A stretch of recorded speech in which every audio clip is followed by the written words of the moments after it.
ጠቅላይ ሚኒስትር ዶክተር አብይ አህመድ አንድ መልእክትን አስተላልፈዋል። ኢቢሲ ይዞት ከወጣው መረጃ ላይ እንደተመለከትኩት ከሆነ የጀመርነው የብልጽግና ጉዞ በማንኛውም አይነት ጩኸት እንዳይናወጥ በደም መሰረት ያቆምነው ስለሆነ በዚህ ሰዓት በኢትዮጵያ ታሪክ ውስጥ አዲስና አስገራሚ የተባለ ታሪክ ተጽፏል። በኢትዮጵያ ዲጂታል አማራ፣ እስላም፣ ኦሮሞ፣ ትግሬ አይባልም። እርፎ መረባ ኢትዮጵያ ናት። እርፎ መረባ እኔ ገና ጣጥሏታል። እርፎ መረባ በኋላ እየመጡ እርፎ መረባ አይበጅም። እርፎ መረባ ራያ እርፎ መረባ አብዋ እርፎ መረባ ኢትዮጵያ እርፎ መረባ ሀገራችን አንድ ነው። እርፎ መረባ የቴዲ አፍሮ ዘፈን የኢትዮጵያን አንድነትን በከፍታ በሰቀለ መልኩ በትላንትናው ዕለት እንግዲህ በዓለም መድረክ ላይ እጅግ በጣም ትልልቅ ሪከርዶችን ሲሰብርና ሲያሻሽል እንግዲህ ውሎ አድሯል። ዛሬም እንግዲህ በጥሩ ሁኔታ ላይ በርካታ ሪከርዶችን እየያዘ ቀኑን ሙሉ እንግዲህ ብዙዎችን እያስገረመ መዋሉ የማይካድ ሀቅ ነው። እንግዲህ ቤተሰቦች በቴዲ አፍሮ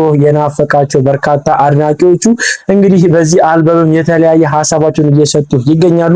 ከተራ ግለሰብ የቤተክርስቲያን መምህሮች እንዲሁም ደግሞ የቸርች ፓስተሮችም ከሱም አልፎም ደግሞ የዶክተር አብይንም እንግዲህ ምላሽ ያስፈልገው የቴዲ አፍሮ አልበም አሁንም ላይ እጅግ በጣም በርካቶችን እያነጋገረ ይገኛሉ።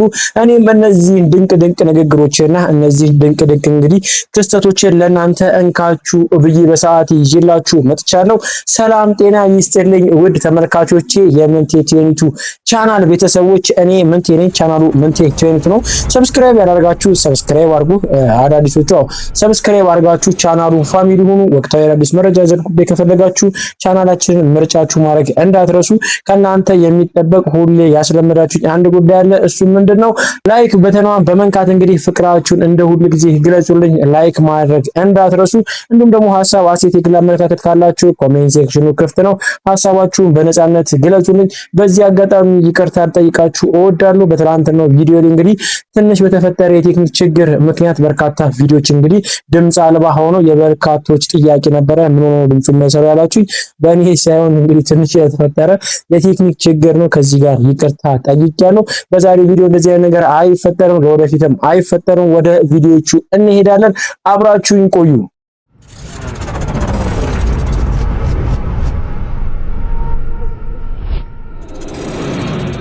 በነገራችሁ ላይ አንድ ፓስተር ላስተዋውቃችሁ ፈለኩኝ። በፕሮቴስታንት ትምህርት ውስጥ እንግዲህ ነብይ ሱራፊል የሚባል አንድ ግለሰብ አለ።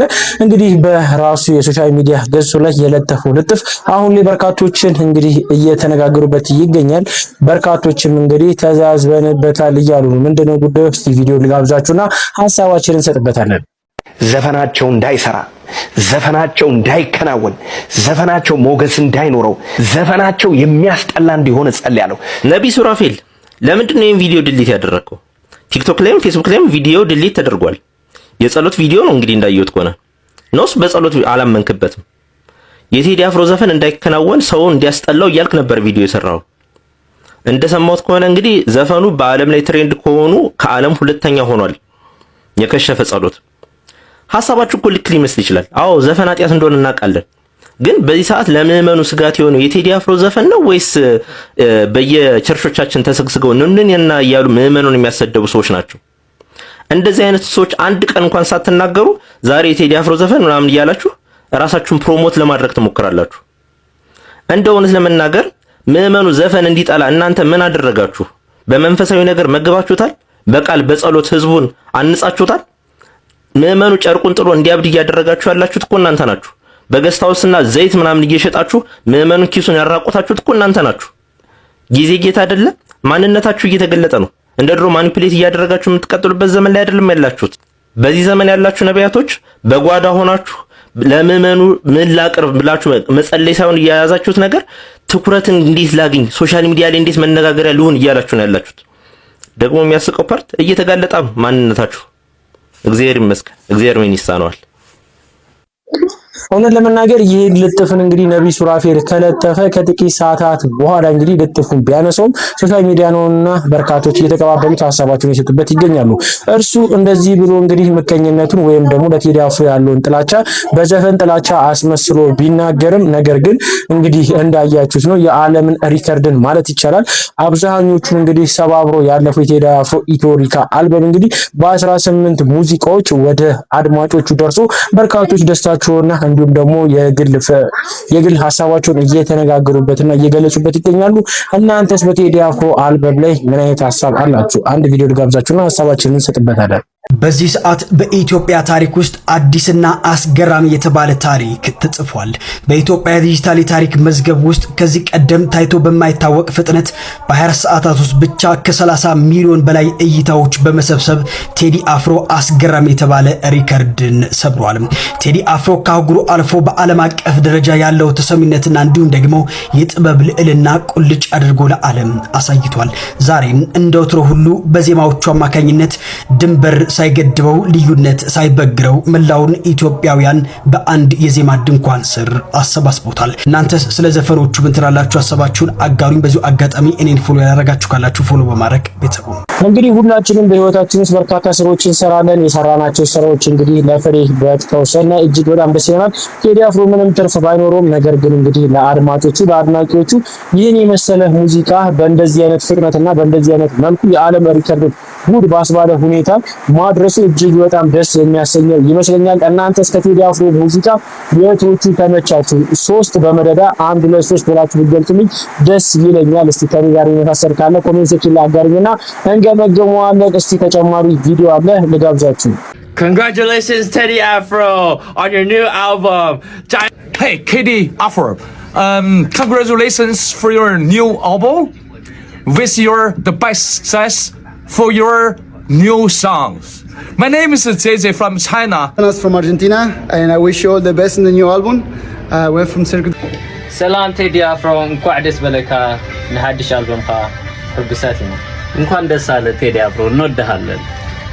Big congrats of Teddy Afro. We love you. Wallah. What's up, my brother Teddy Afro? Much love to you, brother. Hey, congratulations on your new album. Your music keeps spreading the world, out there. So much love and light, keep on shining. Music is the answer, brother. Peace, Negin. ቴዲ ነው። የትም ዓለም ላይ ብትኖር እንግዲህ አማርኛ ባትሰማም ቴዲን እንግዲህ ዓለም ወደድ አትችልምና ከተለያዩ ዓለማት እንግዲህ አድናቆቶች እየጎረፉለት ይገኛሉ። እናንተስ ምን ትሉታላችሁ? ቴዲ ይገባል ብያለሁ። ሌሎችም ቪዲዮዎች አሉ ልጋብዛችሁና ሐሳባችንን ሰጥባችኋለሁ። ቴዲ አፍሮ ንጉስ በማለቴ ብቻ በጣም ብዙ ሰዎች አንተ አሽቃባጭ ገና ዘፈኑ መች ሰምተው ነው እንደምታሽቃብጠው ምናምን እያላችሁ በጣም እየተናደዳችሁብኝ ነበር። እኔ መጀመሪያም ብያችሁ ነበር የኛ ጆሮ ሊስት ይችላል፣ ንጉሱ ግን መቼም አይስትም። ሰማችሁት አይደለም? ምን አይነት አልበም እንደለቀቀ ሰው እንዴት የነካው ሁሉ ይባረክለታል። 18ቱም እንዴት ወርቅ ይሆንለታል። በኢትዮጵያ ሕዝብ ስም ከልብ እናመሰግናለን። አንተ የቻልከውን ሁሉ አድርጋል። ከዚህ በኋላ የኛ ስራ ነው። ታውቃላችሁ ንጉሱ ይሄንን ወርቅ የሆነ ስራ የሰጠን በነፃ ነው፣ ምንም ሳንከፍል። ለዚህ የንጉሱ ወዳጆች ምን እናርግ መሰላችሁ? ቢያንስ 18ቱንም ዘፈን ቪፒኤናችንን አብርተን አንዳንዴ እንመልከተው። ለምን መሰላችሁ? ኢትዮጵያ ውስጥ ሆነን የንጉሱን ዘፈን ቪፒኤን ሳናበራ ከሰማን ንጉሱ ምንም አይነት ጥቅም አያገኝም። ስለዚህ ዳይ ቪፒኤናችንን አብርተን ወደ ንጉሱ። አሁንም ደግሞ ዩቲዩቡንና ቲክቶኩን ፎሎ ማድረግ እንዳይ ፍቅርን ብዬ እንጂ ተግቼ ለሰላም እኔስ መታገሴ መች ካገር ይበልጣል። እኔስ አንዷ ነፍሴ ወይ ዳንታ አትነግረኝ ማንነቴን ምጥ አታስተምርም ልጅናቷን አንሳ ባንዲሬን ብሏል። እኔ አላልኩም ኪንጎ ነው ያለው። እውነት ለመናገር የወጣቱ ህብረት የወጣቱ ደግሞ በአንድነት እንግዲህ በጋራ በአንድ ዓላማ ላይ መቆማችን እጅግ በጣም ደስ የሚል ይመስለኛል። በትናንትናው ዕለት እንግዲህ ይሄ ሁላ ሪከርድ እንግዲህ የመጣው ከዘፈኑ ብቻ ሳይሆን ከመልካም ወይም ደግሞ ለቴዲ አፍሮ ፍቅርና ክብር ያላቸው መልካም ወጣቶች ወይም ደግሞ መልካም ማህበረሰቦች ነው እንግዲህ ይህ እዚህ ደረጃ መድረሱን ማየት ያለባችሁ። እንግዲህ አንድ ሀሳብ አሁን ላይ እንግዲህ በበርካቶች ዘንድ እየተቀባበሉት ይገኛሉ። እሱ ምንድነው የዩቲዩብ ክፍያውን እንግዲህ በከፍተኛ ሁኔታ ቴዲ አፍሮ እንዲያገኝ ከቻላችሁ ቪፒኤን አብርታችሁ ብታዩለት የሚል ሀሳብ አንስተዋል። እውነትም ትክክለኛ ሀሳብ ይመስለኛል። ቪፒኤን አብርተን ብንመለከትለት እንግዲህ ማስታወቂያ ስለሚገባ ቴዲ አፍሮ የተሻለ ክፍያ ያገኝበታልና እባካችሁ እንደዚህ አይነት መልካም ስራ ብትሰሩ እንግዲህ ከአድናቂዎች የሚጠበቅ ነውና ብታረጉት ብዬ ወደ እናንተ አሳልፉ። ተጨማሪ ቪዲዮዎች አሉ ለጋብዛችሁ። የቴዲ አፍሮ ሙዚቃ እየሰማሁ ነበር አትሉ? እግዚአብሔር ምስክሬ ነው። የፍቅር ሙዚቃ ነው የተሰራውና ይሄ ፖለቲከኞች ውጭ ያላችሁ ሀገር ውስጥ ያላችሁ የሆነ ሮኬት ሚሳኤል የሚተኮስ አስመስላችሁ እግዚአብሔር ይስጥ። እንደው አንዳንድ ሰዎች ውጭ ሀገር ሆኖ አሜሪካ ሆኖ ምናምን በለው ፈለጠው ሙዚቃ ተጠብቀው ነበርና 30 አፈር ክልል እግዚአብሔር ይስጥ። እኛ ሌላ ሀገር የለንም፣ ምን ሄድበት ቦታ ስለሌለን እቺ ሀገርላችን ላይ ናት። መንግስትን የምንተቸው ከሆነ እንተቻለን፣ የምናገረው ከሆነ እንናገራለን። ግን በለው ተነስ ምናምን የሚል አይነት ሙዚቃ ባለማሰማትና ጠላቶቻችን ኩሽሽ ሰላሉ ደስ ብሎኛል። አሁን ለመናገር በርካቶች በተለያየ ሀገራት ሆነው ወይም ደግሞ ለመንግስትም ይሁን ወይም ደግሞ ለተለያየ ኬዝ በቃ የሀገር ሰላም የማይፈልጉ ሰዎች ቴዲ አፍሮ እንግዲህ ፍለጠው ቁረጠው ወይም ደግሞ እርስ በርስ የሚያጋጭ በእርስ በርስ እንግዲህ በመካከል ክፍተት ሊፈጥር የሚችል ሙዚቃ ይዞ ይመጣል ብሎ በሌሎች በተስፋ ጠብቆ ነበር። ነገር ግን እንግዲህ አብዛኞቹ መመልከት እንችላለን ፍቅር፣ ሰላም፣ አንድነት የሚሰብኩ ናቸውና እንደዚህ አይነት ሀሳብ ያሰባችሁ ሴጣናዊ ሀሳብ ነውና አልተሳካላችሁ ማለት ፈልጋለሁ። በተጨማሪም እንግዲህ ከትላንትና የቴዲ አፍሮ ሙዚቃ ጋር ተያይዞ ዶክተር አብይ እንግዲህ ሀሳቡ የሰጠበት ጉዳይ አለ። እስቲ ልጋብዛችሁ። የሚያደናቅፈንን ማንኛውንም ጉቶ ነቅለን እናልፋለን ሲሉ ጠቅላይ ሚኒስትር አብይ አህመድ ተናገሩ። ዝርዝሩን በአጭሩ ላቀርብላችሁ። በኦሮሚያ ክልል አርሲ ዞን ሄጦሳ ወረዳ የተገነባውና 100 ሜጋዋት የኤሌክትሪክ ኃይል የማመንጨት አቅም ያለው የአሰላ የንፋስ ኃይል ማመንጫ ፕሮጀክት ዛሬ በይፋ ተመርቆ ስራ ጀምሯል። በምረቃ ስነ ስርዓቱ ላይ የተገኙት ጠቅላይ ሚኒስትር አብይ አህመድ መንግስታቸው የጀመረውን የልማት ስራዎች ማጠናቀቅ እንደሚችል በተግባር እያሳየ መሆኑን ገልጸው ይህንንም የልማት ጉዞ የሚያጠናቅፍ ማንኛውንም ኃይል ነቅለው በመጣል እንደሚያጠፉ ጠንከር ያለ ማስጠንቀቂያ ሲሰጡ ተደምጠዋል። ጠቅላይ ሚኒስትሩ በስነ ስርዓቱ ላይ ባደረጉት ንግግር የብልጽግና ፓርቲ የጀመራቸውን ስራዎች በማጠናቀቅ ለኢትዮጵያ ጠንካራ መሰረት መጣሉ እንደሚቀጥል ገልጸዋል። ስራ ሳይጀምርና ሳያልቅ ያመኑትንና አብረው የቆሙትን አካላት አመስግነው መንግስት የጀመረውን እንደማያቋርጥና አጠናቆ ማሳየት መቻሉን በተግባር ማስመስከሩን ተናግረዋል። አብይ በዚሁ ንግግራቸው ወቅታዊውን የፖለቲካና የጸጥታ ሁኔታን በተመለከተ እጅግ ጠንካራ መልእክቶችን አስተላልፈዋል። መንግስታቸው የጀመረው ጉዞ በደም መሰረት የቆመ በብዙ ውጣ ውረድ ስቃይና ችግር ያለፈ በመሆኑ በማንኛውም ጩኸት እንደማይናወጥ ተናግረዋል። ጠቅላይ ሚኒስትሩ በቦታው የተተከሉትን ግዙፍ የንፋስ ኃይል ማመንጫዎችን ወይም ተርባይኖችን በምሳሌነት በማንሳት አሁን ትናንሽ እዚህ ከተከላቸው ማመንጫዎች የአንዱን ያክል እንኳን ንፋስ የማያንቀሳቀሱ አጀንዳዎች የሚያውኩን ሰዎች አይደለንም በማለት የገጠሟቸውን ተግዳሮቶች ቀለል አድርገው ገልጿቸዋል። የህዝብን ህይወት ለመለወጥ በሙሉ ልብና አቅም እየሰሩ መሆናቸውን ያረጋገጡት አብይ ይህንን የልማት ጉዞ ሊያደናቅፍ የሚችል ማንኛውም እንቅፋት ካጋጠማቸው ግን እንደ የትኛውም ጉቶ ነቅለን በመጣል እናልፈዋለን ሲሉ ተናግረዋል። ጠቅላይ ሚኒስትር ዶክተር አብይ የተናገረውን ሰምታችኋል። ከዚህ ጋር በተያያዘ በርካቶች ሀሳባቸውን እየገለጹበት ይገኛሉ። እናንተስ ከዚህ ምላሽ ጋር ተያይዞ ምን አይነት ሀሳብ ጭንቅላታችን የመጣ ምን አይነት ሀሳብ ይዛችኋል ወይም ደግሞ ምን አይነት ሀሳብ አላችሁ? በደምጥልኝ እንወያይበታለን። በተጨማሪም ደግሞ ዶክተር ወዳጄን እንግዲህ ስለ ቴዲ አፍሮ በአንድ ቃለ መጠይቅ ላይ የተናገረ ንግግር እጅግ በጣም ልብ የምትነካ የበርካቶችንም እንግዲህ ልብ የነካ ማለት ይቻላል። ምን አይነት ሰው ነው ቴዲ አፍሮ ድንቅ ሰው ነው ሊያስብል የሚችል አንድ ጉዳይ ተናግሮ ነበረ። እስቲ ቪዲዮ ልጋብዛችሁና ሀሳባችንን እንሰጥበታለን። ወዳጄነ መሐረነ እንዲህ ሲል ይጀምራል። ቦታው መኖሪያ ቤቱ ነው። ፊት ለፊት ተቀምጧል። አጠገቡ ባለቤቱ ክብርት አርቲስት አምለሰት ተቀምጣለች። ራት ቀርቧል። ጥያቄ ጠየቅኩት። ቴዲ ላንተ የተለየ ቅዱስ ስፍራ የት ነው አልኩት። አስቦ መለሰልኝ። ኢትዮጵያ ብሎ ዝም አለ። ያልገባው መሰለኝና ደግሜ ጠየቅኩት። ማለቴ ከቅዱስ ስፍራዎች ላንተ የተለየ ቦታ የት ነው አልኩት። አሁንም እንደተረጋጋ መለሰልኝ። ኢትዮጵያ አለና አንገቱን ደፋ አደረገ። ለመጨረሻ ጊዜ ሞከርኩት እያስረዳሁት እንደው ከአክሱም፣ ከላሊበላ፣ ከጊሼን ከመሳሰሉት አንተ ልዩ ቅዱስ ቦታ የምትለው የትኛውን ነው አልኩት።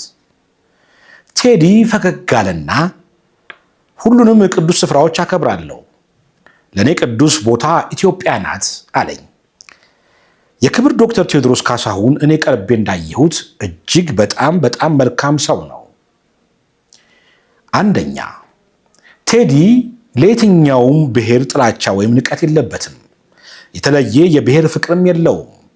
ለእርሱ ሁሉም ኢትዮጵያውያን እኩል የተወደዱ የተከበሩ ናቸው። ሁለተኛ ቴዲ አፍሮ የሚተማመነው በችሎታው በዝናው ወይም በገንዘቡ አይደለም። በሰራዊት ጌታ በልዑል እግዚአብሔር ግን እጅጉን ይተማመናል። የሚጠብቀኝ ሊቀ መላእክቱ ቅዱስ ሚካኤል ነው ብሎኛል። ሶስተኛ ቴዲ ክርስቶስን ይወዳል። በሳሎኑ ግድግዳ ላይ የተሰቀለው የዓለም መድኃኒት ኢየሱስ ክርስቶስ በትልቁ ተስሏል። ቴዲ ያንን ስዕል እያየ ይተርከዋል፣ ይገልጠዋል። የጌታ እናትም የልብ ወዳጁ ናት። አራተኛ ቴዲ አፍሮ መዝሙር ያዳምጣል። የሚወዳቸውን 2 የድሮ መዝሙሮች ከፍቶ አሰምቶኛል። በራሱ ሃይማኖት ባይደራደርም ለሁሉም ሃይማኖቶች ክብር አለው። በራሱ ሃይማኖት ያሉትንም የገዳም አባቶች ያከብራቸዋል፣ ይሰማቸዋል። አምስተኛ ቴዲ ሲናገር ቁጥብ ነው። ቃላት አያባክንም። በሚገባ አስቦ ነው የሚናገረው።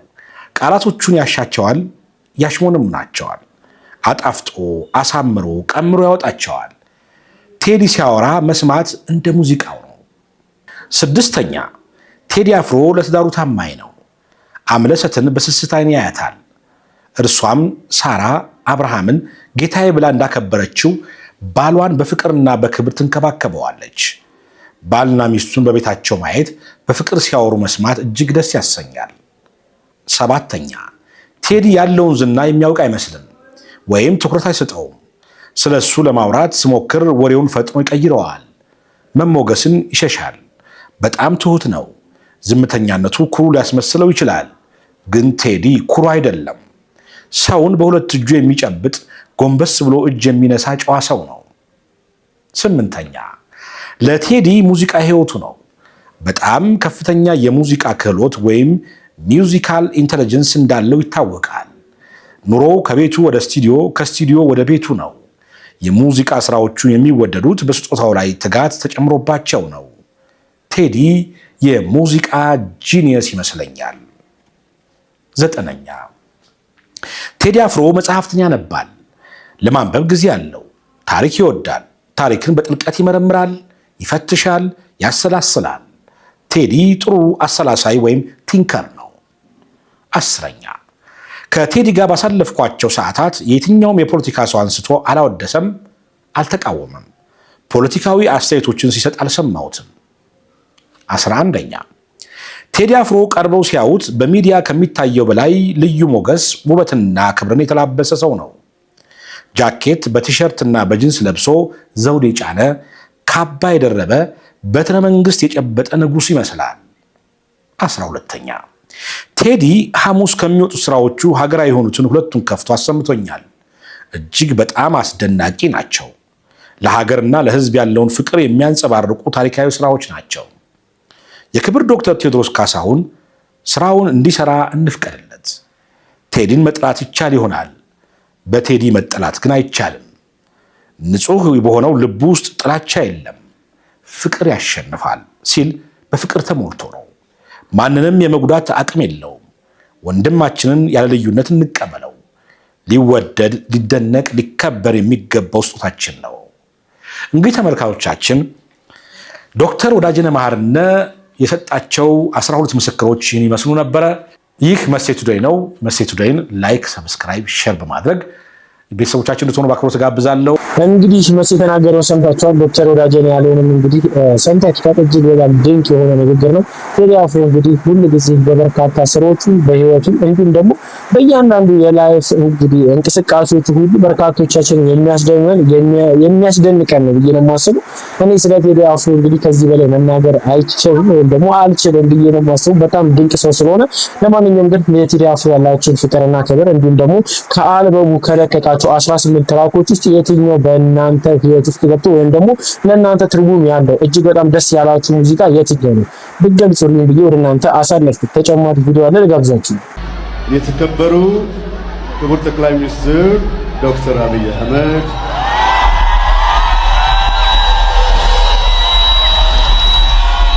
የተከበሩ የኤርትራ ፕሬዝዳንት ኢሳያስ አፈወርቂ፣ የተከበራችሁ የኢትዮጵያ ሕዝብ በሙሉ እንኳን ደስ ያላችሁ። እኔ ዛሬ ስላልተዘጋጀሁኝ በእውነት ዛሬ ደስ ብሎኛል። ይህን ቀን አሳይቶናል እግዚአብሔር። ምንም ነገር ለመጫወት እንግዲህ ያለው ሁኔታ እንደምታዩት ነው። ተለያይተን ተቀረናል።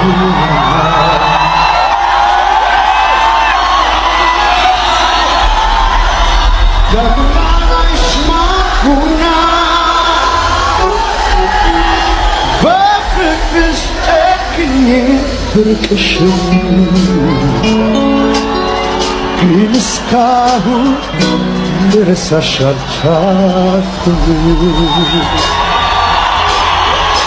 ተለያይተን ተቀያይመን አምና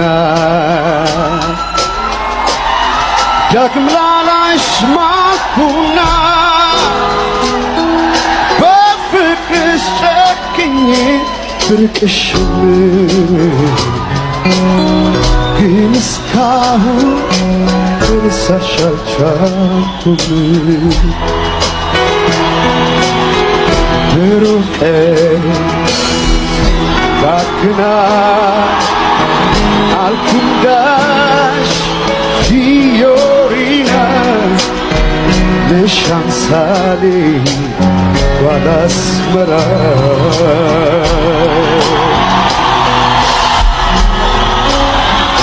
ፊዮሪና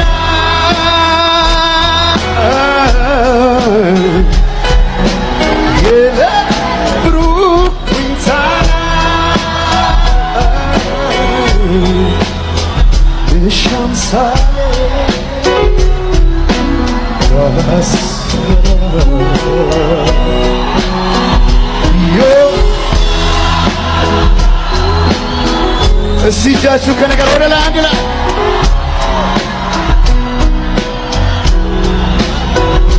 ሻምሳሌ ባላስመራ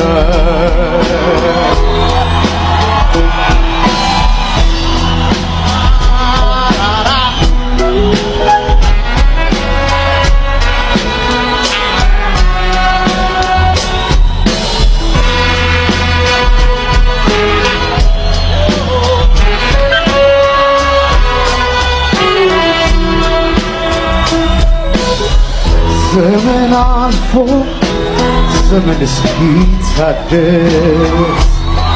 ቀኑ ቢመስልም የማይደርስ በፍቅር ሲቃና መሰረቱ ደግሞ ዳዲስ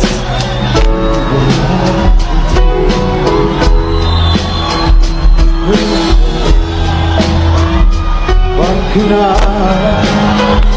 አልኩንዳሽ ፊዮሪና ሻምሳሌ ባላስመራ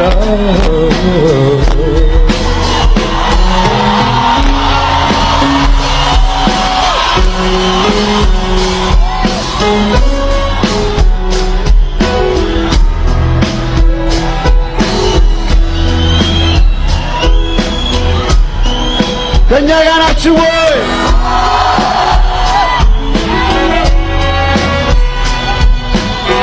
እስቲ ከእኔ ጋር አንድ ላይ ትላላችሁ?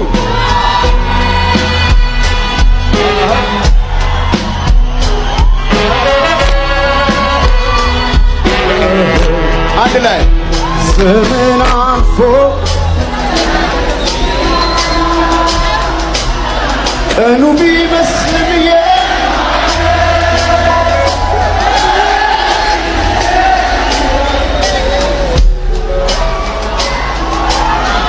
ደግሞ እንደ አዲስ አንድ ይሆናል ቤቱ ብርቀት ባክና አልኩንዳሽ ፊዮሪና ሻምሳሌ ባላስመራ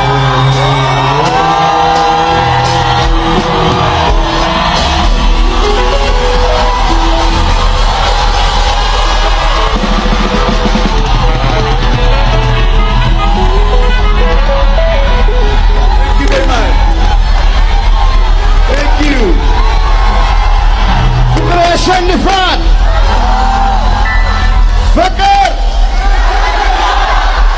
አይሰማኝም። ፍቅር ፍቅር ፍቅር እግዚአብሔር ይስጥልኝ። ለአዲስ ዓመት እንገናኝ።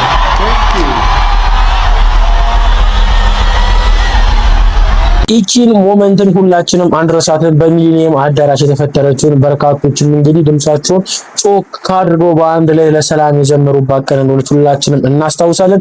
እንግዲህ እናንተ ከዚች ቀን እንግዲህ ማየት ውስጥ አላችሁ። ለማንኛውም ግን ቤተሰቦች በዚህ ጉዳይ ላይ ሀሳብ ካላችሁ ብትገልጹልን ቢሆን እናንተ አሳለፍኩት ለዛሬ ይዤላችሁ የመጣችሁ ቪዲዮዎች እኚህ ይመስላሉ። እስካሁን ድረስ አብራችሁ ስለቆያችሁ ከልብ አመሰግናለሁ። በቀጣይ ቪዲዮ እስከምንገናኝ ሰላም ቆዩልኝ። እወዳችኋለሁ።